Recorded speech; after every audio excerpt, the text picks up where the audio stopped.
C'est que si vous regardez dans le monde et vous regardez la production de bouquins, il y a plein de gens aujourd'hui qui sont payés très cher à vous expliquer comment quitter votre boulot. Alors, soit pour aller en Thaïlande faire des noix de coco et être au bord de la plage, soit à l'autre extrême, j'en sais quelque chose, je suis dans ce business, pour vous dire, c'est génial, faites votre start-up, c'est incroyable. Tu vas voir, toi aussi, tu vas être milliardaire, mon frère. Avec petite étoile, il y en a 1 sur 1 million qui réussit, mais t'inquiète, je serai derrière. Donc, effectivement, le jeu des gens qui sont là pour expliquer aux gens qu'il faut quitter leur boîte est là. Et il y a plein de conseils, il y a plein de stratégies, il y a plein de documentation, il y a plein de blogs. Il y a une quantité d'informations incroyable. Par contre, des gens qui sont là et qui disent « Soyez stratège dans votre carrière. Si vous avez décidé d'être employé, au moins soyez un employé d'élite et construisez-vous un CV qui est à la hauteur de ce que quelqu'un construirait s'il faisait une boîte. » Ben là, je vous mets au défi de trouver des ressources. Par exemple, hier soir, je me suis dit « Tiens, je vais aller voir sur Google ce qu'il y a. » Oh bordel, il n'y a rien. Et parce qu'en fait, qu'on le veuille ou non, on a hérité d'une culture capitalistique où le salarié est quand même une courroie de transmission pas très importante en fait. Les gens sont remplaçables, etc. Et puis il y a 10 ans, le monde a changé. Le monde a changé parce je pense moi qu'il y a 10 ans, on a commencé à rentrer au début de l'avenir sans emploi. Il y a beaucoup de gens jeunes ici. Si je ne veux pas vous faire peur les gars, mais la probabilité que vous ayez un boulot dans 15 ans, elle est quand même très faible. Très très très faible. Pourquoi ? Parce que la quantité et le stock de boulot est en train de se réduire. Et il se réduit à toute vitesse. Par exemple, la semaine dernière, j'étais chez Goldman Sachs. Oh là là, les méchants. Il l'a avoué. Et ils m'ont fait la liste de tous les boulots qu'ils étaient en train de supprimer. Et en fait, Goldman Sachs, il y a un moment, ils se sont dit, mais c'est complètement con, on investit énormément dans l'automatisation des postes à faible coût.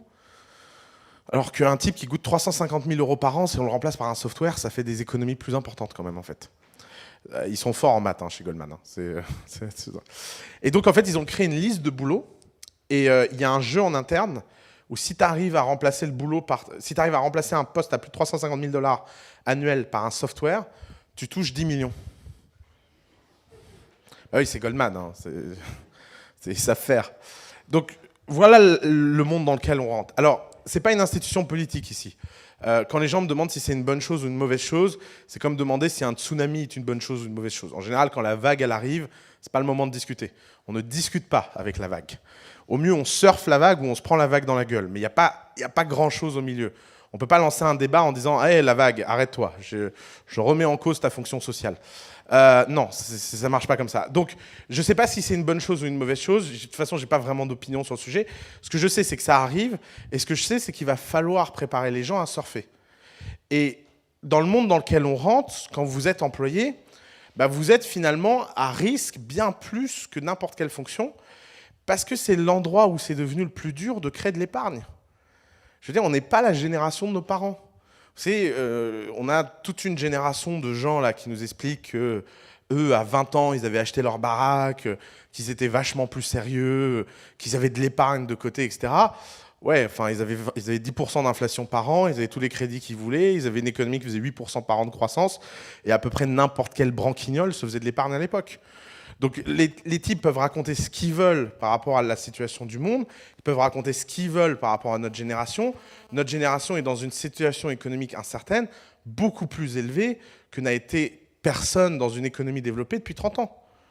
Et ça change la donne. Ça veut dire quoi ? Ça veut dire que la vulgate qui dit être salarié, c'est un choix moins risqué que être entrepreneur, elle est vraie sur le court terme.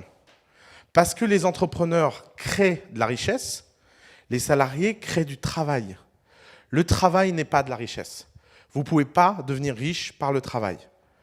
Et c'est pour ça que les startups sont une réponse incroyable à ça, puisque les startups ont une contrainte, c'est qu'elles doivent faire surtravailler les gens. Quand vous rejoignez une startup, ce n'est pas pour prendre des vacances. Quand vous rejoignez une startup, ce n'est pas pour faire les 35 heures ou tous ces trucs-là. Non, quand vous rejoignez une startup, c'est qu'à un moment, vous faites un investissement. Et cet investissement, vous le faites en toute connaissance de cause. Et vous devez le faire en étant plus sophistiqué que le fondateur lui-même sur ce que ça veut dire en termes de risque. Parce que vous n'avez pas le marketing de votre côté. Parce que vous avez peut-être un salaire, mais ce salaire, aujourd'hui, ne rapporte plus grand-chose. Si vous voulez, Pour vous donner un chiffre, si vous vivez à Londres, aujourd'hui, la médiane à partir de laquelle l'épargne est possible, c'est 120 000 pounds par an. Aujourd'hui, quelqu'un qui vit en couple à Londres avec moins de 120 000 pounds par an par foyer a du mal à épargner. Après, vous pouvez vivre comme personne de notre génération est prêt à vivre aussi. Il y a toujours possible d'épargner. Vous pouvez vivre dans 3 mètres carrés, ne rien manger, ne pas sortir et épargner. Mais si vous avez une vie normale de notre génération, c'est 120 000 pounds. Et à Paris, c'est 80 000 euros par an. Donc vous voyez où est le problème. Le problème, c'est que des boulots qui payent à ce niveau-là, il n'y en a pas beaucoup. Et en général, ils sont l'apanage d'entreprises qui embauchent de moins en moins de gens comme ça, et sont l'apanage de gens qui ont plus de 45, 50 ans et qui ont eu la chance d'être les derniers de la vague qui est passée. Mais ce qui est sûr, c'est qu'aujourd'hui, vous avez entre 35 et 45 ans, tous ces postes-là et ce plafond de verre, il est réel en entreprise. On ne peut plus monter parce qu'il y a trop de gens de la génération d'avant qui atteignent aujourd'hui seulement les postes managériaux. Donc ça veut dire quoi? Ça veut dire qu'il faut développer de la sophistication, il faut développer de la compréhension et il faut prendre des risques que vous comprenez et assumez. Vous ne pouvez pas subir votre carrière. Vous devez être proche de produire quelque chose. Et alors pour ça, il y a un outil formidable qui est en train de disparaître d'ailleurs,